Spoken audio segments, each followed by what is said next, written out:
Yeah, that's it. That's it. That's it. That's that one. Lord Funk. Lord Funk. Lord Funk.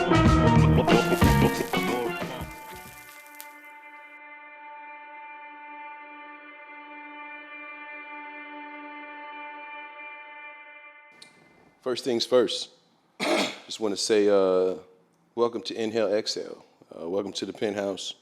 This is a issue on manufacturing, and we're talking to a very interesting brother. My man Degi Simmons is here. How y'all doing? How y'all doing? You know what I mean? And we was already kind of just vibing. We was just in like a whole little like another like vortex there. We was going in a lot of places, my brother.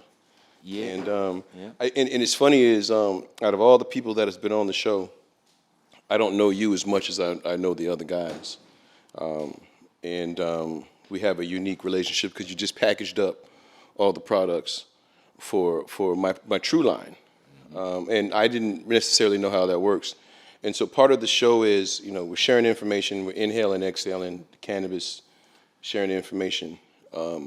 And I've been blessed to be in a situation where the guys that I've been around have been willing to share, and we were just kind of talking about that. Right. We were talking about how a lot of brothers just don't share information. It's kind of something that we've been dealing with, a sickness that we've been dealing with as a people, where we're so Don't snitch. yeah, we're looking at each other as adversaries as opposed to real partners. It's like the ops thing, and all in the rap music and all that. It's just all about all that. But listen, we gonna crush that. We gonna get into the whole vibe of sharing information and sharing and giving it. Yes. And so Yes. manufacturing. Manufacturing. There's two parts of it. There's something called volatile and non-volatile. Yes. I was wondering if you could kind of expand on that a little bit. Well, the cannabis plant is incredibly valuable, and it's got value at all different levels. And so, the extraction process can be affected in different ways, and so you can use different chemicals. And so they've, especially in the new game, have managed to separate those different ways in the way that's going to allow them to be able to really tax, the different processes as they see fit. So if you're using certain chemicals, you're on type 7, and that's your butane or your flammable chemicals, right? And there's some different kinds of rules and regulations that you have to adhere to if you're going to extract cannabis in that way, because pressure, vapor, that's dangerous in some ways, right? Then there's non-volatile solvent manufacturing, which is everything like alcohol and water and the kinds of things that are less dangerous at certain kinds of pressures and heats and things like that. And then there's your basic thing. You got to package your weed. You got to roll some joints. You got to break it down. You got to shake it out so you can get your keef. You got to do all of those different things, and all of that process is manufacturing. So you're saying, just to be clear, the volatile part is more of the science, and it's breaking it down and turning it into the oils and the distillates and all those types of things. That's the volatile part. That's the volatile part. It can be volatile. There's different ways to affect the plant without actually having to use those volatile chemicals. But Right. some people choose to use those volatile chemicals. Hi, Mary Diane. Nice to meet you, King. I'm Degi. Deji? Yeah, very Yes, nice. welcome. Inhale, exhale, let's go. Yeah. Let's go. But that's the whole dynamic, right? So if you're using ethanol, if you're using a butane, if you're using all of these different kind of chemicals that are on a certain list, then you're type 7. If you're using water, if you're using mechanical methods, and if you're using things that are on a different list, then you're type 6. But that's only really part of the game when it comes to Which one is the safest? Because I know that there was like some stuff going on, like because I'm the whole manufacturing, the volatile manufacturing and all that's kind of a newer part of the industry. Yeah. It's something that's been developed over the last, well, at least on the mainstream in the last 10 years or so. So I know there was different processes. for and I remember it was a butane, and you were just kind of explaining that. Which one is better?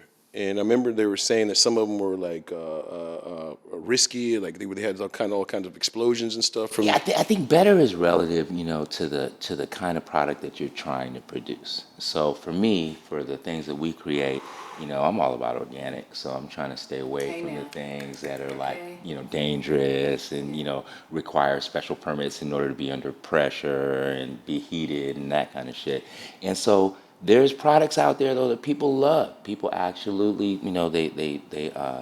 they gravitate to it, and those need those kind of chemicals in order to be created. I'm not an expert on creating those because, I'm not that interested in Exactly. being responsible for that, right? But I use them Yeah. in manufacturing in different ways.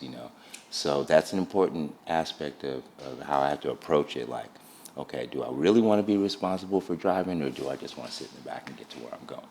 Right. So it's And how kinda would like we know, like when we hit it, if it has, if it carries, basically if it's not natural weed, right? If it has chemicals, like, because usually you hear, oh, this is fire. that. Sure. So what do you mean? Like nowadays, we just look at that as a good thing, right? Yeah, We don't yeah. question that. I feel like, that's part of what I'm not mad about when it comes to the new industry is that now it has to be tested because God knows I probably smoked, back in the day. Who knows what I smoked? But at the end of the day, it's just weed. It's all weed. It just depends on how you extract the different parts of the plant. But So the oil. but from I don't mean to interrupt, but on the manufacturing side, isn't it going to be? Can you really tell the difference though? Like when you taste, can you really taste the difference between whether or not it's been processed with butane or if it's been used, if they use other different chemicals? Can you Well, tell the it's difference? a different kind of product.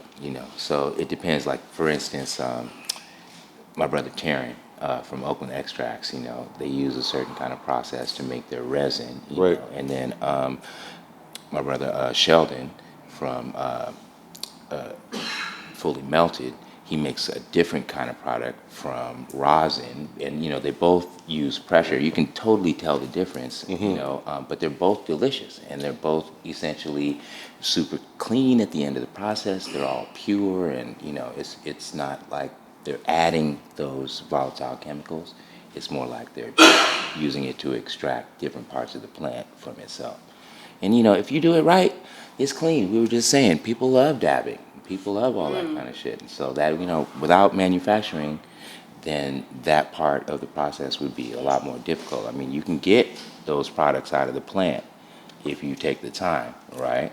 But I feel like the differences have to do with how much time and energy it takes to get, the kind of return that people are interested in right now. So are you doing both in your facility, or you're just doing one at the moment? Type 7, like we were saying, we're not doing any Type 7 because I don't want to be responsible for the. Got you. Yeah, there's a lot of different levels. You got to make sure that your closed loop system is all tight, and you got to make sure that your people really know what they're doing, that they're not cutting corners in different ways, and Right. you have to really be invested in the product, right? So I'm not that invested in that product as a producer. I enjoy the products and I use the products, but when it comes to the And Type what gave 7, you motivation to start this? oh my God. Besides the weed, when you get it, you're like, I'm motivated. No, I feel like cannabis has always been a positive part of my cultural upbringing. Positive, say Yeah, that. absolutely, Because absolutely. for so many, years back, or even now, it could be looked at as a negative. Yeah, But I love that, we're changing the narrative. yeah. I'd like to think so, Yeah, we are. I was just telling Brother Karan that here in Oakland, not too far from where we're hanging out right now, there was a community center called Concepts Cultural Gallery that I was a part of as a youth. And, a lot of the people who were involved in that, enjoyed, used cannabis and worked to create it, growing and, distributing within this community. Wow, And those then, are the opportunities that they offer in there? yeah, absolutely. wow. They kept Shout out they to kept them. that wealth in the community. So that's what we're trying to recreate. Yes. All right, this your girl Mari Diane, and we back This is Inhale, Exhale. Let's go. We are today in Oakland, California at a manufacturing facility. And guess who we came to visit? We got Degi. I didn't want to say Big Daddy, but pronounce that right. It's Fatty. What's going on, y'all? I'm Degi, and we got Daddy's Fatties out here. It's on the market. I'm gonna show you all how we do it today. All right, let's go. All right.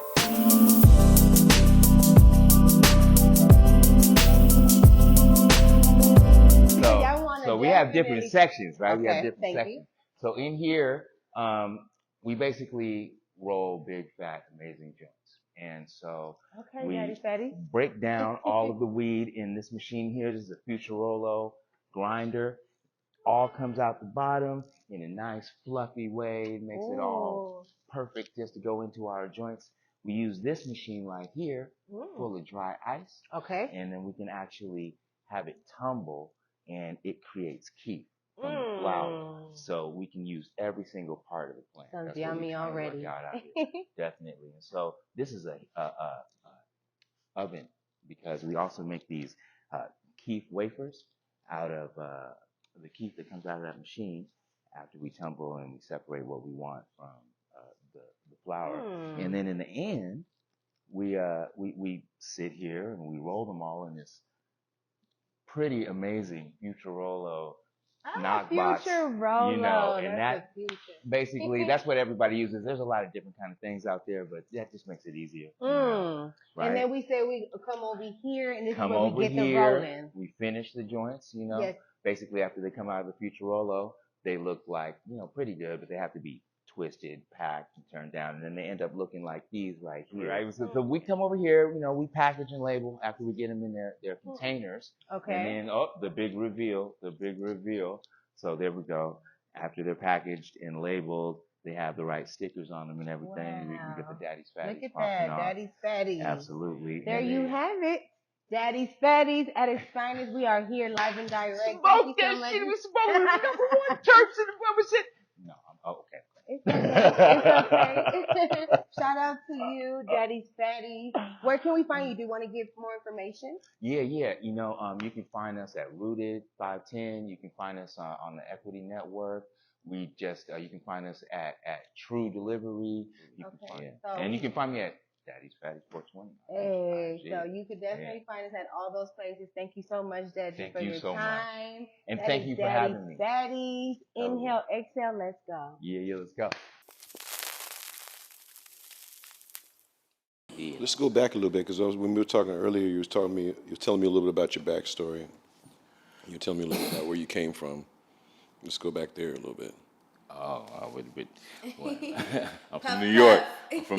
Yeah, we got that connection. You know, my family's from New York. So father from Florida. Okay. Mother from Cuba.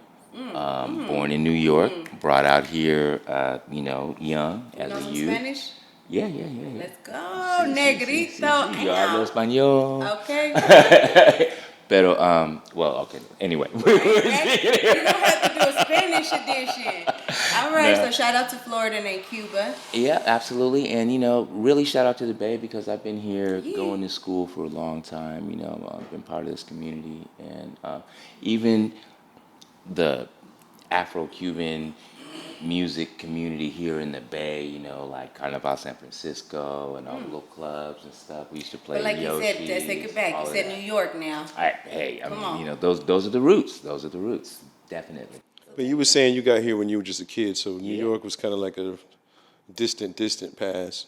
Well, it's interesting because, I got 3 kids, right? And so there's a period when all of your social experiences as a child are kind of organized, facilitated by your parents, right? So that period was all about New York, Right. Like we want to keep them connected to that. We want to make sure that you understand everything that's going on back there. We want to boop-de-boop.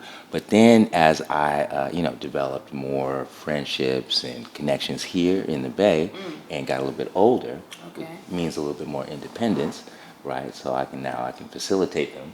Then, I stopped going back every single summer and do my thing and hung out here and built a little bit more. So. You were saying earlier that your bridge to the cannabis business was kind of like the music.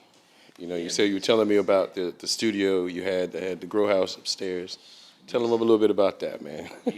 Music. That's interesting. Right, absolutely. All the musicians. Like, I think when you're in the studio environment and you're focused on making the best creative energy that you can for the Amen. people so that they can get it out, right? Uh-huh. You know, a lot of times, just like the vibe that we managed to create here, like we had Right. the music, it was kicking, it was nice, it was at a level that made people feel good. It Exactly. made them feel comfortable. And I feel like cannabis, when you're growing it, you kind of need that same kind of security. Environment. Yeah.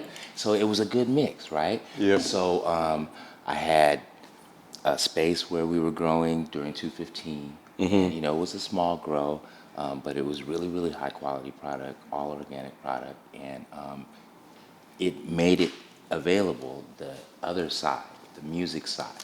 Right. So that we could really be free with the kind of creativity that we offered to other people. And then in the end, that's how Cloud9 came about. So Is that the name of the Cloud9 company? It was the first company. The first one. First, Okay. yeah, the first company. The first Okay. company. And so, you know, I basically was available for people to come there, perform, Yeah. record, have cannabis. Because remember, back in 215, you couldn't have no weed. You couldn't be around with your weed. It wasn't Right. cool, right? You couldn't go like, you know, down. I mean, they were still getting locked up. Yeah. So you've been doing this conglomerate thing for a minute because when I first met you is when I met Ramon over at the facility you had over there, and I remember seeing the entertainment bus. I remember that shit. Yes. That was yes, dope. yes, yes, And then yes. the reality of it is that, and I don't know if this is the case now, but I think you were saying you had a micro business license. Yeah. And so that would be kind of an interesting conversation because a lot of people don't know what a micro business license is. Right. And I know, that's unique because there's not a whole lot of people that have that. And it kind of automatically vertically integrates you, which is rare on itself to be a black man and to be vertically integrated and have a micro business license. Could you expand on that a little bit on what the micro business license means and how it kind of works? Well, you know, so like we were saying, we were growing during 215, and then they presented this Prop 64 shit.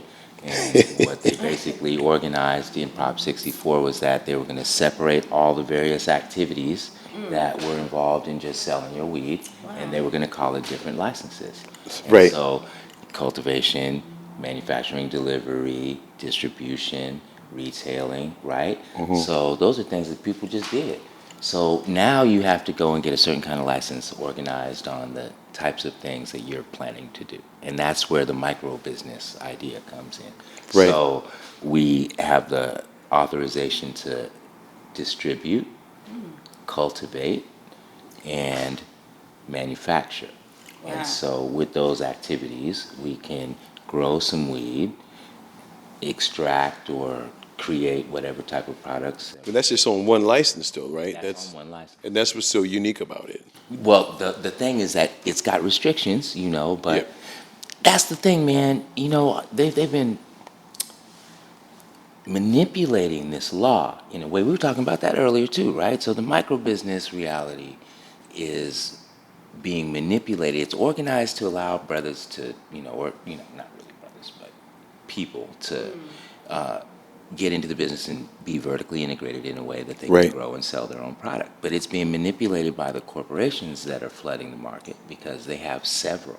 So they'll have like, you know, 10 micro businesses, which will essentially add up to a ginormous grow. And that ability to like flood the market with product or, you know, But you can't separate them. you cannot separate them, but you can have 10,000 square feet worth of grow in one space. Right. Then you can have whatever kind of delivery you muster up, and whatever kind of distro you muster up. So that, I mean, that's the benefits, but the negatives are the fact that you can't separate them. So there are moments where you may need to partner with this particular person or partner with this particular person. You want to move your business from one facility. Now you have to have a facility that can accommodate all of those licenses in order to move them legally. So, you know, like those are the restrictions.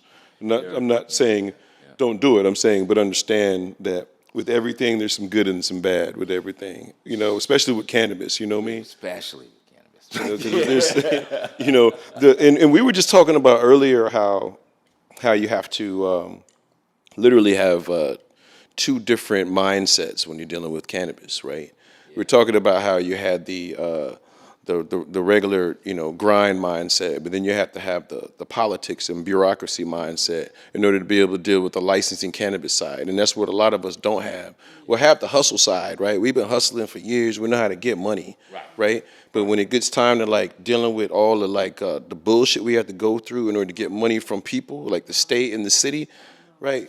We don't really be doing that too good because it requires you having to like read between the lines and, you know, and then prying into your business and your personal and your privacy, right? And we were just talking about that. And people want to be independent. You want to tell everybody everything, but to get the money, they make you jump through hoops to get it. But that's why they say you got to be street smart and book smart. No, but that's real though. That's I real. mean, you need more. You need more than what you came with. You know. For sure, but I feel like the street is the hustle, right? Yeah. And that's what he was talking about. What we don't have the book smart. You know what I'm saying? And that's where that information. Well, basically, if you are, you know, you'll have that education. You got. Well, I guess that's what the show is. The gap, right? Be honest with you. Let's go. That's what we're doing right now. That's what we're doing right now. Sharing the knowledge, but basically, you know, it's not that hard to get there if you just cross a couple of T's and dot a couple of I's. And that's what you were saying earlier is like, you know, a lot of times people are like, oh, I figured it out, but I'm not going to tell you. But, you know, that's what we got to get over. That's what we definitely have to get over, especially when it comes to things like And I love what's a how you micro guys business, just said that this is what this show is about because that's what we're doing. There you go. We're healing right now. Like, you know, just having these conversations is the beginning of healing. You know, when you talk about stuff like this and, you know, and you're like willing to just give and not necessarily worried about what you're getting back in return, that's a whole nother, like, you know, there's a whole nother feeling, a whole nother wave of energy, you know? It's like we were No, it is. No, it's real shit, though. It's real shit. But that's the magic, though. That's the magic sauce to success that people don't even know. Is the reality of it is the more that you can change another person's reality. It was funny, you know, one things I remember from school was the definition of power, right? And it was the ability to change someone else's reality. That's power. Hold on, we don't have those classes Okay. anymore. That's interesting. I'm just saying, though. No, that's real. Though. That's real talk, though. You know, I just went to this this thing with my child. It was his back to school night, and that's exactly what they were working on. Like on the wall, there's all these different things. Like, what is power? Yeah. What do you think it is? And so all the kids had to write it down on the little note and hang it on the wall. Right. And I tripped on that, man. I was standing there with this other brother, like, whoa, this, you know, what did they think? And, you know, a lot of the definitions are exactly what you were saying. Like, basically, if you can change this other cat's, you know, perspective, or if you can affect their situation, regardless of what they're, you know, then that's power. Right. Have you on the wall, King? I was missing it, though. I was like, That's where's power. the education? Like, you know, not that many people were like, you know, power is education. And It's education. the whole way in which I'm going to avoid these Because kinds of, then it becomes you know, then it becomes generations, Right. And it goes back to the little small saying of I can bring you a fish and you can eat today. I can teach you to fish and you can eat forever, right? It's the same like concept. teach You 'em know what I and mean? fish.